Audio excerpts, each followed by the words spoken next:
हाँ जी, hello students. Right, auditing class वैसे तो हमारा syllabus is over, but there is this topic CARO 2020। हमने प्री एमएसटीज एक चैप्टर किया था audit report. Right, under that we have done types of audit reporting. Right, जिसमें हमने किया था modified report, clear report, fair reporting. Right, उसके साथ हमने एक एडिशनल रिपोर्ट की थी जिसको हम कहते थे कैरो 2016। राइट, जिसके 16 क्लॉजेस थे। और मैंने कहा था कि कैरो 2016 या कैरो रिपोर्ट ऐसी रिपोर्ट होती है जो कि एडिशनल रिपोर्ट होती है, कि कई बार ऑडिटर जो है वो टाइप्स ऑफ रिपोर्ट में फेयर रिपोर्ट तो दे देता है, कोई फ्रॉड है नहीं, पर उसको लग रहा है कि डायरेक्टर के नाम पर एक लैंड है जो कि कंपनी के नाम पर रजिस्ट्री होनी चाहिए थी, पर वो रजिस्ट्री किसके नाम पर है? डायरेक्टर के नाम पर है। तो ऐसी चीज़ों की वजह से वो फेयर रिपोर्ट को अनफेयर रिपोर्ट या मॉडिफाइड रिपोर्ट तो देगा नहीं। तो ऐसी चीज़ें कहाँ रिपोर्ट होती थी? एक एडिशनल रिपोर्ट में, जिसको हम कहते थे CARO 2016। But now this CARO 2016 has been amended and has been made CARO 2020। Right, जिसके कि अब कितने क्लॉजेस हैं? अब इसके हैं 21 क्लॉजेस। मतलब क्या है? 5 क्लॉजेस एडिशनल में एडिशन कर दी गई हैं। और क्लास इसमें अच्छी बात क्या है कि काफ़ी क्लॉजेस ऐसे हैं जो कि सेम हैं, कुछ एडिशंस की गई हैं पुराने क्लॉजेस में ही, और 5 क्लॉजेस ही नए हैं। राइट, अब कैरो का मतलब क्या होता है? Companies auditor report order. Right, कि कंपनी ने जो कुछ भी किया है, एक तो टाइप्स ऑफ ओपिनियन में आ जाएगा ऑडिटर रिपोर्ट का। राइट, कि उसने कौन सा ओपिनियन दिया है, plus companies auditor report order 2020 में उसका क्या आ जाएगा? एक ऑर्डर आ जाएगा अगर उसने कुछ भी थ्योरेटिकल लिख कर देना है हमारे ऑडिटर ने हमारे को। तो अब इसको क्या बोलते हैं? Companies auditor report order 2020। Now it is no more 2016, it is 2020। अभी आया कब था? It was notified to the public on 29th of February 2020। Right, 29th February 2020 को कैरो 2020 आ चुका था। It was made public. Now applicability क्या है इसकी? Now class, as per the previous information, it was applicable from the retrospective effect कि financial year 2019-20, मतलब कि हमारा जो financial year चल रहा था, राइट, जो खत्म होना था, उसमें ये लग जाना था with retrospective effect. But due to this कोविड-19 पेंडेमिक अब ये एक्सटेंड हो गई है इसकी applicability. Now it is been extended to financial year 2021। अब ये जो अब चल रहा है financial year, that is starting from 1 April 2020 to 31 March 2021, अब ये तब से अप्लाई करेगा, इस साल से नहीं करेगा। नहीं तो ये रेट्रोस्पेक्टिव इफेक्ट 2019-20 के साथ शुरू हो जाना था। नाउ क्लास इसकी एप्लीकेबिलिटी में क्या है? जैसे कि पुराना था हमारा कैरो 2016 कि that it applies to every company including a foreign company. हर एक कंपनी को ये अप्लाई करता है including a foreign company. Yes, exceptions are always there. Right, और ये सेम है एक्सेप्शंस जो हमने कैरो 2016 में किए थे। दैट इज बैंकिंग कंपनी के ऊपर ये एप्लीकेबल नहीं है, इंश्योरेंस कंपनी के ऊपर एप्लीकेबल नहीं है, section 8 companies that is NPO non profit organisations के ऊपर ये एप्लीकेबल नहीं है, 1% कंपनी पर एप्लीकेबल नहीं है, स्मॉल कंपनीज पर एप्लीकेबल नहीं है, private companies having paid up share capital less than 1 crore and borrowing less than 1 crore and total revenue less than 1 crore. मतलब क्या है? ये तीनों कंडीशंस होनी चाहिए उनके पास कैरो 2020 एप्लीकेबल नहीं होने की।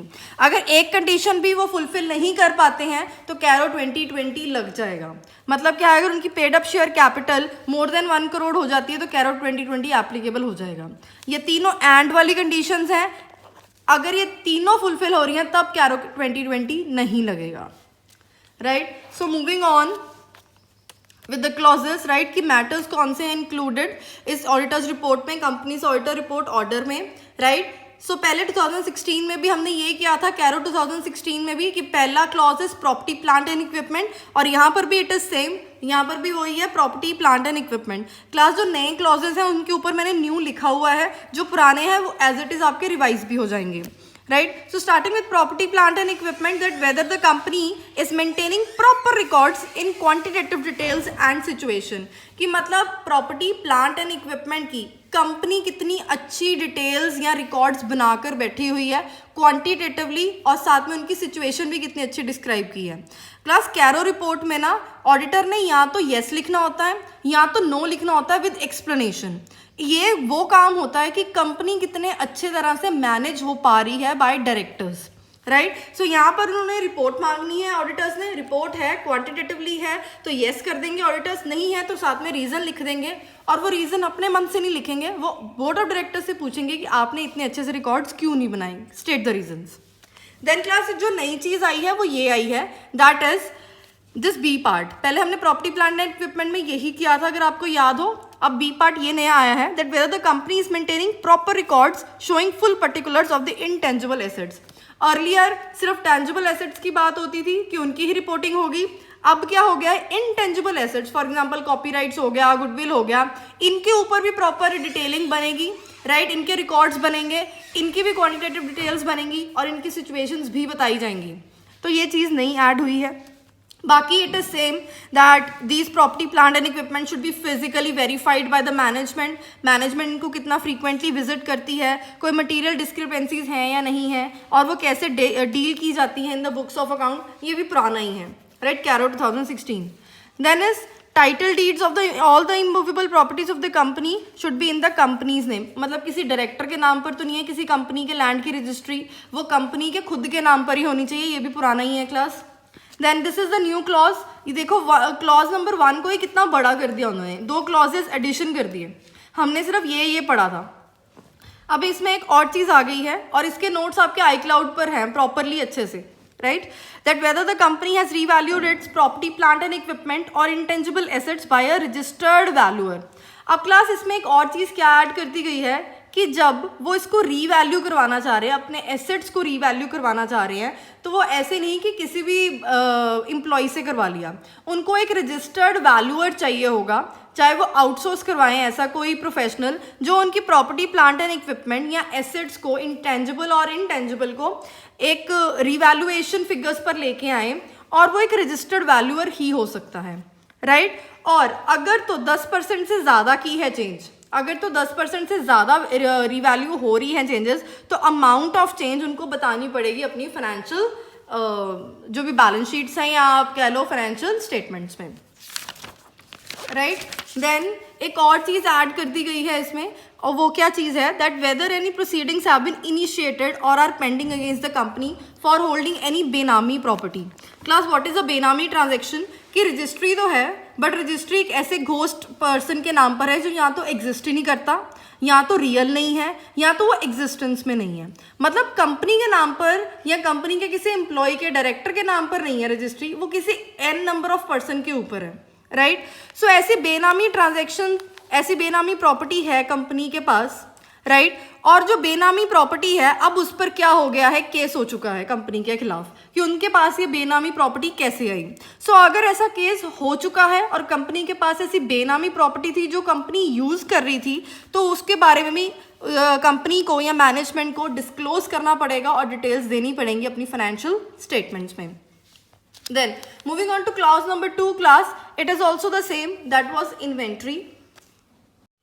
हाँ जी क्लास, सो इन्वेंट्री क्लास हमने 2016 कैरो 2016 में ये पढ़ लिया था कि इन्वेंट्री की फिजिकल वेरिफिकेशन होनी by management is very very important, right. और इसमें एक चीज़ जो न्यू ऐड की गई है कैरो 2020 में, वो ये है कि that the coverage and procedure of such verification by the management is appropriate. मतलब क्या है कि जो मैनेजमेंट ने ऐसा कवरेज किया है या प्रोसीजर लिया है ऐसे वेरिफिकेशन के लिए इन्वेंट्री के, वो एप्ट होना चाहिए, वो एप्रोप्रिएट होना चाहिए। अब वो एप्ट है या नहीं है वो कैसे पता लगेगा, वो ऑडिटर को अपने एक्सपीरियंस से, अपनी नॉलेज से जज करना पड़ेगा। और अगर कोई डिस्क्रिपेंसी है कि मतलब कि डिस्क्रिपेंसी कितने परसेंट की है, 10% और मोर, मतलब क्या है कि वो कह रहे हैं कि 1000 यूनिट्स पड़े हमारी इन्वेंट्री में पर उतने हैं नहीं, कम है, और जितने कम है वो 10% के आसपास है वो अमाउंट, तो इसको प्रॉपरली डील किया गया है मैनेजमेंट की तरफ से या नहीं किया गया। Then moving on to next, this is also new clause class. ये क्या कह रहा है कि whether in any point of time the company has been sanctioned a working limit, right, a working capital limit. Class working capital के ऊपर भी एक क्लॉज ऐड कर दिया गया है इन कैरो 2020। अब वो क्या क्लॉज है, दैट अगर वर्किंग कैपिटल की लिमिट पूरे साल में कंपनी की 5 करोड़ से ज़्यादा है, 5 करोड़ या उससे ज़्यादा है, और कंपनी ने उसके लिए लोन लिया हुआ है फ्रॉम बैंक्स या फाइनेंशियल इंस्टीट्यूशंस, कहीं से भी लिया हुआ है, तो कंपनी ने क्वार्टरली रिटर्न फाइल करनी है ऐसे बैंक्स या फाइनेंशियल इंस्टीट्यूशंस को जहां से उन्होंने लोन लिया हुआ है फॉर वर्किंग कैपिटल लिमिट्स। और अगर ये रिटर्न्स फाइल की गई हैं तब इसको येस लिखना है, अगर नहीं की गई हुई हैं तो इसके बारे में बताना है कि कंपनी की मैनेजमेंट ने ये रिटर्न्स फाइल क्यों नहीं की, राइट। सो रिटर्न फाइलिंग किससे होगी, बैंक या फाइनेंशियल इंस्टीट्यूशंस को की है या नहीं की, कि उनका जो पैसा यूज हो रहा है वो कैसे हो रहा है और कितना % प्रोपोर्शनेटली है कि वो जो पैसा है वो कब रिटर्न हो जाएगा। Then moving on to next is investments guarantee and security class. This is also the same clause जो हमने पढ़ लिया है, that whether the company has made any investment guarantee security और given loans and advances to other companies। Class अब हमने क्या पढ़ना है कि जो कंपनी का ऑडिट हो रहा है उस कंपनी ने किसी और कंपनी में इन्वेस्टमेंट किया हो, उस कंपनी ने किसी और कंपनी के लिए गारंटर बनी हो वो बैंक के लिए, या कुछ सिक्योरिटी दी हो या कोई लोन्स एंड एडवांसेस दिए हों, राइट। सो ये सब चीज़ें भी डिस्क्लोज होनी और शेयर होल्डर्स को बतानी बहुत ज़रूरी है। अब इसमें हमने ये तो पढ़ लिया था कैरो 2016 में। Now there are 3 new clauses added. मतलब क्या है, कोई नया क्लॉज नहीं है, इसी के अंडर 3 नई सिचुएशंस ऐड कर दी गई हैं। मतलब कि हाँ जी क्लास, तो फर्स्ट कंडीशन इज कि ऐसी अगर किसी भी कंपनी में इन्वेस्टमेंट की है उस कंपनी ने तो उसकी प्रॉपर डिटेल्स देनी है, राइट। और ये एप्लीकेबल नहीं होगा अगर तो कंपनी का बिजनेस ही लोन लेंडिंग है, मनी लेंडिंग है। मतलब अगर कंपनी खुद ही NBFC है, NBFC means non banking financial institution या कॉर्पोरेशन है, तो डिटेल्स देने की ज़रूरत नहीं है क्योंकि मेन बिजनेस ही वो है। पर अगर कंपनी का मेन बिजनेस ये नहीं है तो उनको डिटेल देनी पड़ेगी कि कौन कौन सी कंपनी में इन्वेस्टमेंट हुई है, कौन सी कंपनी में उन्होंने गारंटर बने हैं, कौन सी कंपनी को उन्होंने लोन्स एंड एडवांसेस लेंड किए हैं। Then the second point added is aggregate amount during the year plus outstanding at the balance sheet date given to subsidiaries and joint ventures. अगर कंपनी ने अपनी ही सब्सिडरी को loan दिया है, अपने किसी अलग से जॉइंट वेंचर को लोन दिया है, तो उसकी प्रॉपर अमाउंट और कितनी अमाउंट रिकवर हो चुकी है प्लस कितनी आउटस्टैंडिंग है ये भी बताना पड़ेगा, right. And then third one is कि अपनी सब्सिडरीज के अलावा ऐसा कोई लोन अगर किसी को भी दिया है तो उसका भी aggregate plus outstanding to other parties, जो थर्ड पार्टीज हैं, कंपनी के साथ रिलेटेड ही नहीं है, तो उनको भी देना पड़ेगा, राइट। बाकी ये क्लास ये कैरो 2016 का ओल्ड प्रोविजन ही है कि ऐसा कोई लोन या एडवांस है वो प्री जुडिशियल नहीं होना चाहिए। कंपनीज के इंटरेस्ट को रीपेमेंट हो रहा है, अच्छे से नहीं हो रहा, ओवरड्यू हो रहा है तो उसको NPA डिक्लेयर किया है, क्या रीजनेबल स्टेप्स लिए हैं, मेजर्स लिए हैं कंपनीज ने, right. Then is fifth part, fifth is that is also new one कि whether the loan that is overdue company has given a fresh loan और एक्सटेंडेड द अर्लियर लोन और renewed a new loan. मतलब क्या है, एक तो company ने किसी B कंपनी को पैसे दिए, राइट। पहली बात उन्होंने वो पैसे वापस नहीं किए। दूसरी बात अब क्या होगी कि इस कंपनी ने दोबारा से उनको एक फ्रेश लोन दे दिया, राइट, या उनकी डेट एक्सटेंड कर दी, राइट, या तो उनको एक रिन्यू कर दिया उसी लोन को। तो ये तीनों चीज़ें ही कैरो 2020 के क्लॉज नंबर 3 के ई पॉइंट में आएंगी ताकि शेयर होल्डर्स को इसके बारे में पता हो, क्योंकि हो सकता है कि कल को एक विलफुल डिफॉल्ट बन जाए कि कंपनी वाले शेयर होल्डर्स का पैसा निकाल के एक ऐसी कंपनीज में दे रहे हैं जो उनको उनका पैसा वापस ही नहीं दे रही हैं। देन तो इनकी प्रॉपर इंफॉर्मेशन डिस्क्लोज करनी है, right. Then there is this point F, this is also new one, that whether the company has given loan and advancing without specifying any terms and conditions. अब class इसका मतलब क्या है, जब भी कोई लोन देता है, बैंक देता है, फाइनेंशियल इंस्टीट्यूशन देता है या कंपनी देती है, एक प्रॉपर टर्म्स एंड कंडीशंस के प्रॉपर अच्छे खासे पेज होते हैं जिन पर बहुत टर्म्स एंड कंडीशंस लिखी होती हैं। बट अगर ऐसा पता लगता है ऑडिटर को कि कोई ऐसा लोन या एडवांस मेड हुआ है जिसके ऊपर कोई टर्म या कंडीशन नहीं थी, ऐसे ही फ्री फंड में पैसे उठा के दे दिए, तो it should also be disclose to the share holders in the CARO 2020, right. Now moving on to clause number 4 class. Clause number 4 कहता है loans by company to directors और रिलेटेड पार्टी टू डायरेक्टर्स। ये भी हमने किया था, ये बिल्कुल सेम है, इसमें कोई चेंज नहीं है, it is the same as CARO 2016। Then point number 5 is in respect of the deposits accepted by company. अगर कंपनी ने कोई पब्लिक डिपॉजिट्स इशू किए हैं, राइट, उसके भी clauses is same as CARO 2016 already done in class. Then moving on to point number 6 is maintenance of cost records. हमने देखा था दैट कॉस्ट ऑडिट भी बहुत इंपॉर्टेंट है, कॉस्ट रिकॉर्ड्स को मेंटेन करना भी बहुत इंपॉर्टेंट है, और इसमें भी कोई चेंज नहीं लिख करा गया है। This is also same as CARO 2016 already done in class.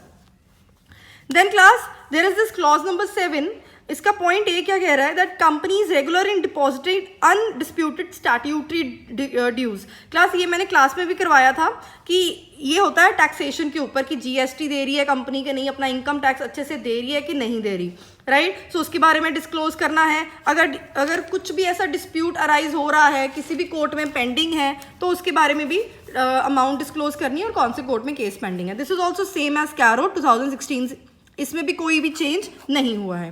Then class there is this new clause number 8।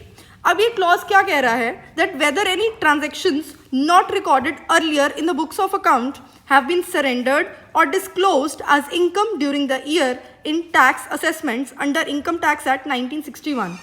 अब क्लास इसका मतलब ये है कि हो सकता है कि 2 साल पहले इनकम उन्होंने 10 लाख शो की है कंपनी ने, राइट, पर एक्चुअल में इनकम जो थी वो थी 20 लाख रुपए। ये चीज़ पता लग गई है, डिस्क्लोज हो चुकी है। अब डिस्क्लोज होना क्लास अलग बात है, उस डिस्क्लोजर्स के साथ जो कंपनी की मैनेजमेंट है वो प्रॉपर एक्सप्लेनेशंस भी दे देगी, बट उसका क्या बुक्स ऑफ अकाउंट में रेक्टिफिकेशन हुआ? क्या वही चीज़ रेट्रोस्पेक्टिव इफेक्ट के साथ उस बैलेंस शीट में या उसकी P&L में ऐड हुई, और क्या उसके ऊपर टैक्स दिया कंपनी ने या नहीं दिया, या वो 10 लाख रुपए कहाँ गए पता ही नहीं लगा। तो मतलब क्या है कि ऑडिटर को अब ये भी ध्यान में रखना पड़ेगा कि अगर ऐसा कोई अर्लियर रेट्रोस्पेक्टिव ऐसा कुछ भी था, अनडिस्क्लोज्ड इनकम थी, उस पर टैक्स लग गया है और वो रेट्रोस्पेक्टिव इफेक्ट के साथ सेटल हो चुकी है P&L और बैलेंस शीट में या नहीं। मतलब क्या है, previously unrecorded income has been properly recorded in the books of account और नॉट, और वो भी उसी रेट्रोस्पेक्टिव इफेक्ट के साथ, right. Then is clause number 9। Clause number 9 क्या कह रहा है, that if the company has defaulted in repayment of loans and borrowings to any lender, right, कि मतलब अब कंपनी ने खुद किसी कंपनी से या बैंक से लोन लिया हुआ है, तो उसका डिफॉल्ट कर दिया कंपनी ने, अपनी रीपेमेंट नहीं की, इंस्टॉलमेंट की, मतलब प्रिंसिपल प्लस इंटरेस्ट की। सो उसका टेन्योर और अमाउंट ऑफ डिफॉल्ट डिस्क्लोज करना है। This is same as CARO 2016। जो इसमें चीज ऐड हुई है क्लास वो क्या है, that whether the company is declared wilful defaulter by any bank. This is a new thing and an important thing. मतलब क्या है कि ठीक है, डिफॉल्ट हो गया, कंपनी नहीं दे पा रही उनको अपना प्रिंसिपल अमाउंट या इंटरेस्ट अमाउंट या इंस्टॉलमेंट्स, कि क्या कहीं अगर उन्होंने SBI से लोन लिया है तो SBI ने उनको विलफुल डिफॉल्टर तो नहीं डिस्क्लोज किया हुआ अपनी बैलेंस शीट्स में। तो अब ऑडिटर को ये भी चेक करना पड़ेगा, and this is a new thing added in CARO 2020, right. Then this is an old clause only कि अमाउंट ऑफ लोन जो है जो कंपनी ने लिया है, फॉर एग्जाम्पल SBI से लिया है, वो उसी पर्पज के लिए यूज हुआ है जिस पर्पज के लिए लिया गया था।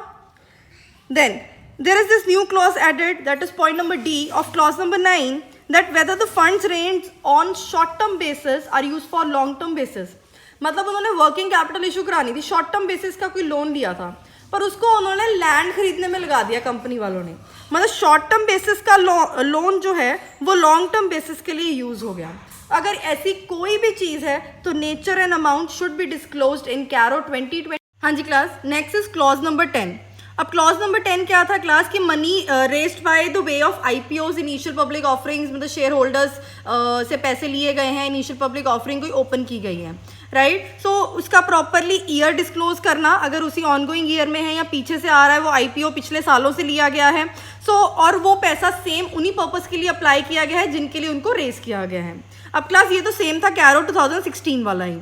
जो इसमें न्यू चीज ऐड हुई है वो है clause number B of part number B of clause number 10, that is whether the company has made any preferential allotment और प्राइवेट प्लेसमेंट्स। मतलब क्या है, कंपनी के डायरेक्टर्स ने, बोर्ड ने, मैनेजमेंट ने प्राइवेट अलॉटमेंट से, प्रेफरेंशियल अलॉटमेंट से अपने फ्रेंड्स में, बिजनेस सर्कल में, फैमिली सर्कल में पहले से ही कुछ शेयर्स बेच दिए थे, राइट। सो उनके फंड्स रेज कितने हुए हैं और वो क्या उन्हीं पर्पस के लिए यूटिलाइज किए गए जिनके लिए रेज हुए थे या नहीं, right. Then is clause number 11। Clause number 11 क्या बोल रहा है, दैट अगर तो फ्रॉड हुआ है बाय द कंपनी और on the company. By the company मतलब कि मैनेजमेंट फ्रॉड है, ये मैनेजमेंट खुद ही इन्वॉल्व है। ऑन द कंपनी मतलब इम्प्लॉइज फ्रॉड कर रहे हैं कंपनी के ऊपर, तो क्या वो फ्रॉड नोटिस है या रिपोर्टेड है। ये तो सेम है पहला क्लॉज एज कैरो 2016 ओनली। जो डिफरेंस है वो ये है कि एक नया क्लॉज सब क्लॉज ऐड किया गया है, वो क्या है, that whether any report under subsection 12 of section 143 has been deposited with central government. मतलब क्या है क्लास सेक्शन 143 किसके साथ डील करता है? Auditors right to access the books of account. अगर ऑडिटर को ऐसा कोई अपनी बुक्स ऑफ अकाउंट में कुछ ऐसा लग रहा है कि कुछ ना कुछ ऐसा फ्रॉड चल रहा है, अब वो चाहे मैनेजमेंट का फ्रॉड हो चाहे एम्प्लॉयज़ का फ्रॉड हो, ऑडिटर ने एक रिपोर्ट बनानी है और किसको सबमिट करानी है? विद द सेंट्रल गवर्नमेंट और द रजिस्ट्रार ऑफिस, राइट। इन दोनों को सबमिट करानी है ये रिपोर्ट और ये ऑडिटर की ड्यूटी बन जाती है। और इसमें उसने येस लिखना है अगर रिपोर्ट सबमिट करवा दी है, नो लिखना है अगर ऐसा कोई फ्रॉड नहीं है। देन इज ये भी एक न्यू क्लॉज है, whether the auditor has considered whistle blower complaints if any receive during the year. मतलब क्या, अगर कोई भी ऐसे फ्रॉड चल रहा था और ऑडिटर को सुनने में ये बात आई है अपनी ऑब्जर्वेशन से या क्वेश्चनियर मेथड से या इंटरव्यू मेथड से एम्प्लॉयज़ या मैनेजमेंट के कि ऐसा कोई फ्रॉड चल रहा है, तो ऑडिटर ने क्या कोई ऐसी विसल ब्लोअर कंप्लेंट्स को सुना है, और अगर उसने सुना है तो उसने उसके ऊपर क्या क्या चीज़ें नोटिस की हैं, ऑब्जर्व की हैं और शेयर होल्डर्स को वो कैसे डिस्क्लोज कर रहे हैं in this report, right. Then there is this clause number 12। Clause number 12 कर रहा है डील निधि कंपनी से। So class what is a Nidhi company? एक निधि कंपनी वो कंपनी होती है जो अपने मेंबर्स से ही डिपॉजिट ले रही होती है और अपने मेंबर्स को ही लेंड कर रही होती है लोन, राइट। सो अगर ऑडिटर ऐसी कंपनी को ऑडिट कर रहा है तो उसको क्या कंपाइलेशन देखनी पड़ेगी कि जो प्रमोटर है कंपनी का, उसने अगर 1 रुपया लगाया है तो वो कितना डिपॉजिट्स ले सकता है अपने मेंबर्स से? It is 20%। मतलब 1 रुपया लगाया है तो वो सिर्फ 20 रुपये ही ले सकता है। अगर हम बात करें 1 करोड़ लगाया है प्रमोटर ने तो 20 करोड़ मैक्सिमम ले सकता है। अगर ये प्रपोर्शन ज़्यादा या कम है तो उसके बारे में भी डिस्क्लोज करना पड़ेगा ऑडिटर को कि बीइंग अ निधि कंपनी या निधि कंपनी के रूल्स को कंप्लाई नहीं कर रहे। देन ये तो क्लास कैरो 2016 में भी था, ये क्लास में डन है। अब जो इसमें नया ऐड किया गया है क्लॉज, सब क्लॉज, वो ये है that whether there has been any default in payment of interest. मतलब क्या है कि निधि कंपनी के मेंबर्स जो लोन लेके जा रहे हैं वो अपना इंटरेस्ट या इंस्टॉलमेंट रीपे नहीं कर पा रहे, तो उसकी प्रॉपर डिटेल्स देनी, उसकी अमाउंट ऑफ डिफॉल्ट बताना, राइट। तो वो भी अब डिस्क्लोज होना शुरू हो जाएगा। पहले तो बात थी सिर्फ प्रोविजन देखने की, अब बात साथ में क्या ऐड होगी कि मेंबर्स के नाम और उनका अमाउंट ऑन डिफॉल्ट भी डिस्क्लोज होगा। Then is clause number 13 is related party transaction. It is same as CARO 2016। इसमें कोई चेंज नहीं आया है कि कौन कौन सी कंपनीज या डायरेक्टर्स किन किन के साथ रिलेटेड पार्टी ट्रांजेक्शन कर सकते हैं और उनके क्या रूल्स है। This is also done in class. Then is next 14th number clause. अब क्लास ये सारा क्लॉज ही नया है। इसमें क्या है, कंपनी का इंटरनल ऑडिट कितना स्ट्रांग है इसके ऊपर भी अब ऑडिटर को चेक करना पड़ेगा और अपनी रिपोर्ट में लिखना पड़ेगा। मतलब क्या है कि कंपनी के जो ऑपरेशंस है वो वर्ल्ड वाइड है, ओवरसीज भी हैं, राइट। और अगर हम बात करें कि कंपनी का मैकेनिज्म इतना स्ट्रांग है कि 10-10, 20-20, 30-30 करोड़ की रोज़ पेमेंट्स आ रही हैं या सेल्स हो रही हैं, बट जो इंटरनल ऑडिट सिस्टम है बस एक ऑडिटर है कंपनी का, इंटरनल ऑडिटर। मतलब कि as to correspond the nature and size of business उनका इंटरनल ऑडिट सिस्टम इतना स्ट्रांग नहीं है। सो क्लास अगर इतना बड़ा बिजनेस है कंपनी का तो कम से कम इंटरनल ऑडिटर्स की एक टीम तो होनी चाहिए ना, 10-12 लोगों की। बट एक ही ऑडिटर है, वो कभी कभार देख लेता है इंटरनल सिस्टम्स को, कभी कभार नहीं देखता, तो ये भी नहीं चलेगा। अब ऑडिटर को इसके ऊपर भी प्रॉपर रिपोर्टिंग करनी पड़ेगी, राइट। और इसका एक और सब क्लॉज है that the report of internal auditor, जो इंटरनल ऑडिटर ने अपनी रिपोर्ट बनाई है, क्या इस स्टैट्यूटरी ऑडिटर मतलब क्या इस एक्सटर्नल ऑडिटर ने उस रिपोर्ट को कंसिडर किया, उस रिपोर्ट को पढ़ा और देखा कि क्या क्या चीज़ें मिसिंग थी और क्या क्या चीज़ें अप टू डेट हैं जो उसको भी ऐसे ही बताई गई हैं, राइट। सो अब उसको इंटरनल ऑडिटर की रिपोर्ट भी पढ़नी पड़ेगी।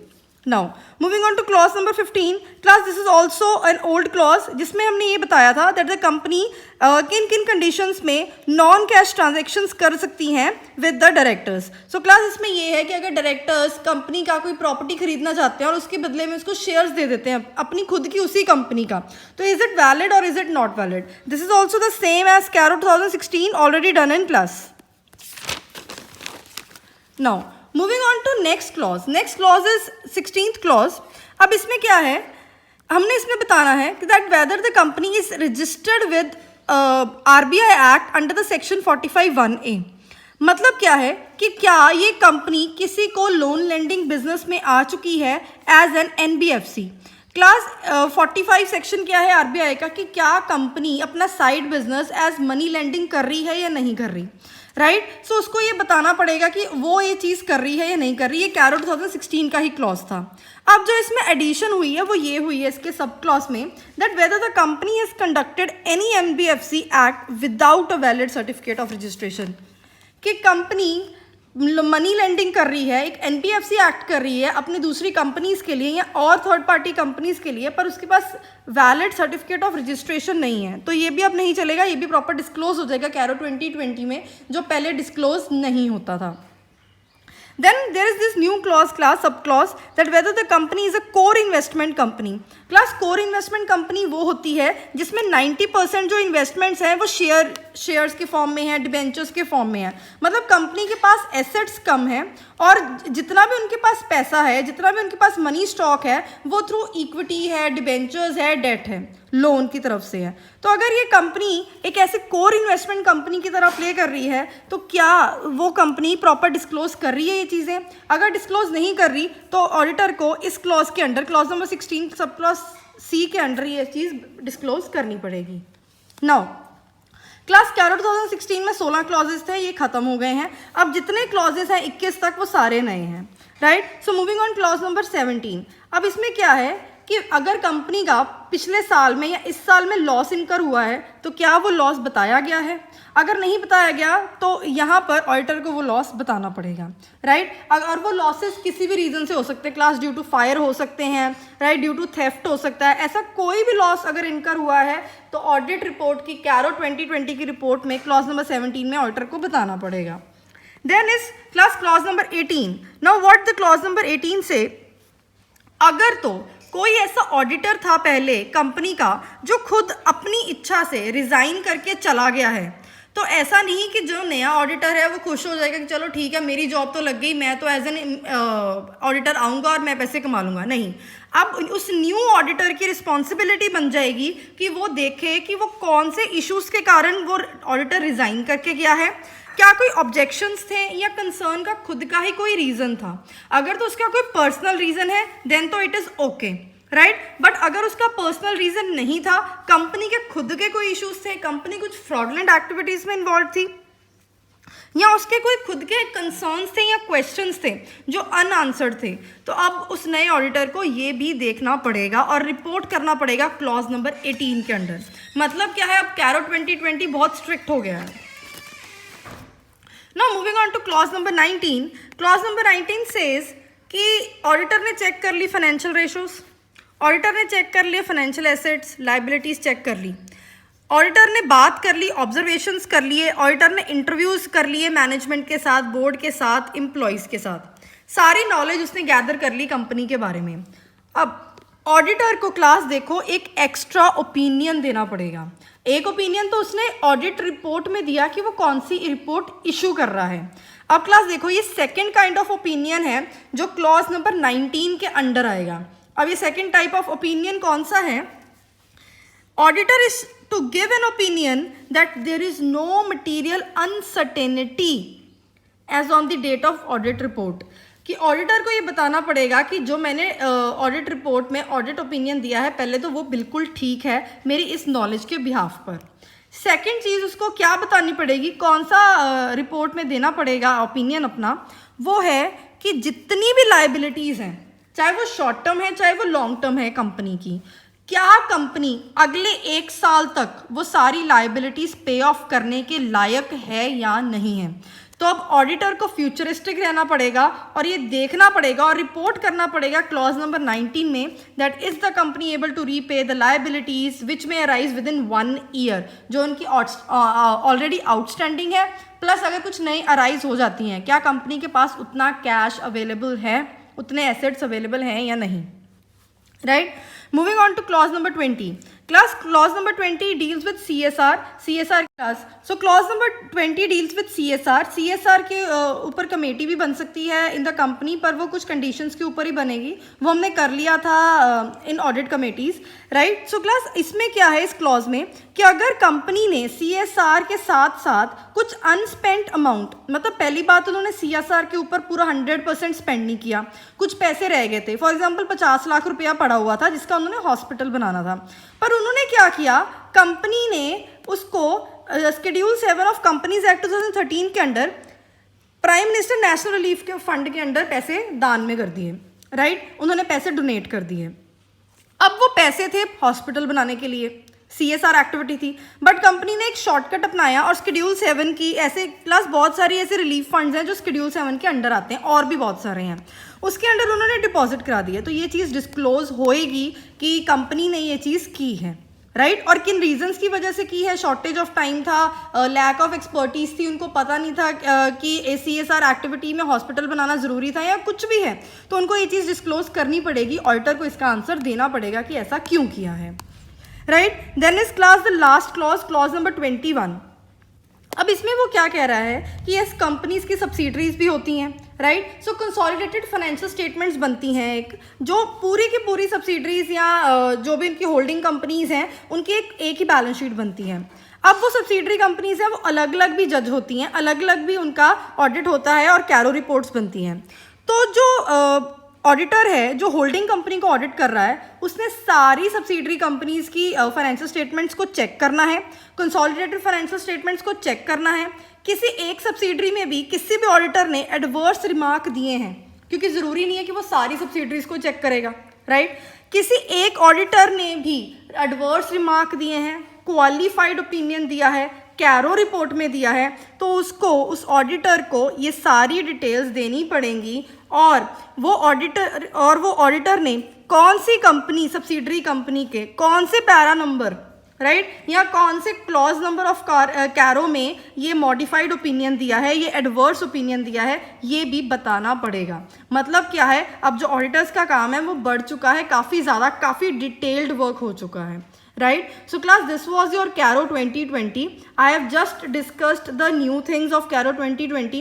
बाकी जो आपका Caro 2016 में था वो यहाँ तो मैंने ब्रीफ में डिस्कस किया है, यहाँ तो मैंने उसमें सेम लिखा है, राइट, वो हम क्लास में ऑलरेडी कर चुके थे। I hope it is clear and with this your syllabus of auditing is over. Thank you. Happy learning.